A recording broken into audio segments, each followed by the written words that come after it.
All right, close your eyes. Imagine walking across Antarctica in deathly cold temperatures while pulling a 375-pound sled. We talked with Colin O'Brady, who actually did that, and so much more. Check it out. Welcome to the show, Colin. It's so good to see you. Thanks for having me.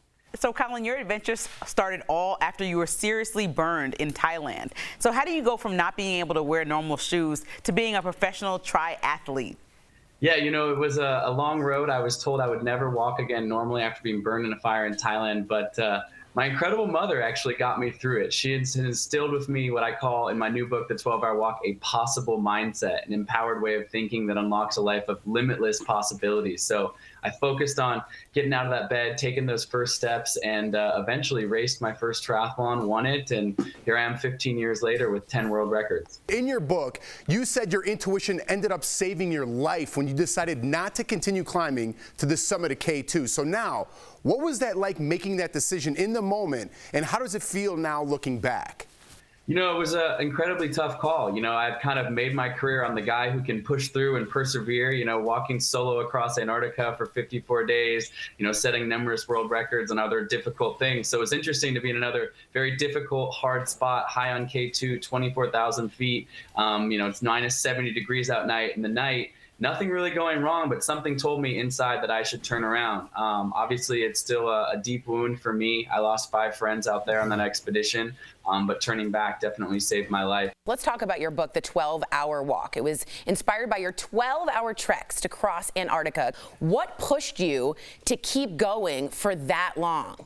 Yeah, so I was out there for 54 days alone, trying to become the first person to make the crossing. And I literally got to the other side on my last bite of food. So if I hadn't gone 12 hours every single day, and I was already beat up, my ribs were sticking out, my hip bones were sticking out. I was very exhausted and tired. I was completely out of resources and supplies. So going back 50 days, if I'd gone any shorter, I wouldn't have made it to the end. Wow. But those 12 hours every single day in stillness and silence, even though my body was declining, my mind got stronger and sharper. I found this deep levels of clarity, fulfillment, joy, love, empathy.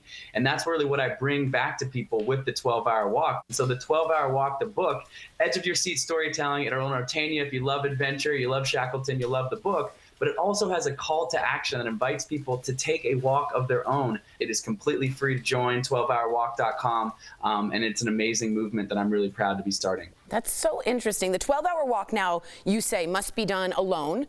You have to do it without your phone. What do you say to people who think it's just unrealistic to be unplugged that long? I can't do it. I can't do it.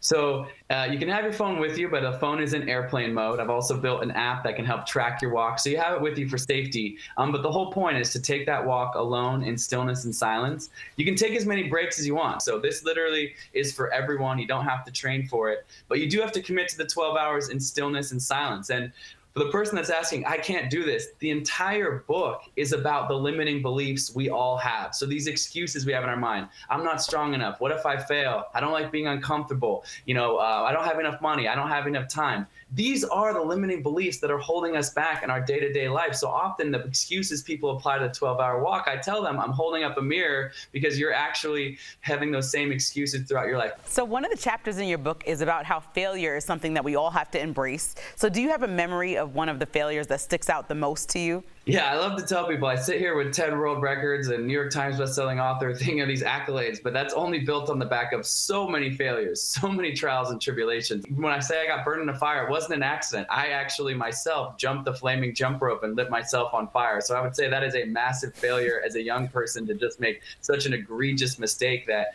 almost tragically ended my life. So look, I have made mistake after mistake after mistake, but I love to say it's failure plus perseverance that equals success. So I've learned so much through my failures, and I encourage people to get out there, take those risks. Maybe don't jump a flaming jump rope, but take a risk in a manageable way that allow you to learn and grow. Colin, unbelievable story and so inspiring for so many of our viewers. Thanks so much for joining us. DBL Nation, go pick up a copy of his book, The 12-Hour Walk, wherever books are sold, and get out your front door. We'll be right back.